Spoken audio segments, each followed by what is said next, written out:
நாங்கள் ஆட்சிக்கு வந்தால் கேஸ் மானியம் 100 ரூபாய் தருவோம். நாங்க கொடுத்தாங்களா? கொடுக்கல. நாங்கள் ஆட்சிக்கு வந்தால் டீசலுக்கு 4 ரூபாய் தருவோம். நாங்க கொடுத்தாங்களா? கொடுக்கல.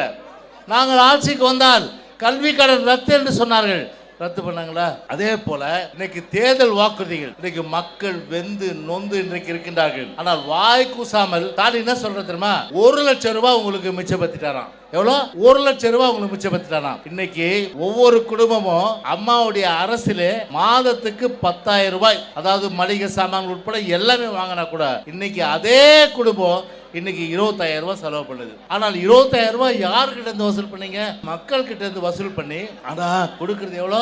1000 ரூபாய்.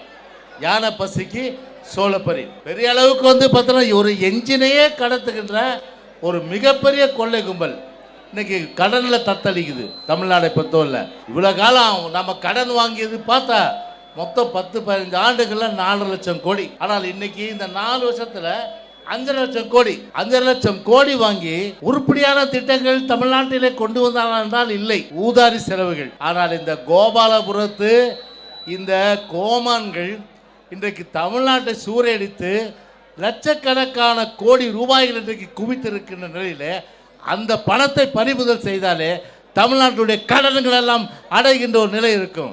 ஆனால் ஒட்டுமொத்த கருவூலத்துக்கு வர வேண்டிய பணம் இன்றைக்கு ஒரு குடும்பத்துக்கு, கோபாலபுரம் குடும்பத்துக்கு சென்றிருக்கின்றது.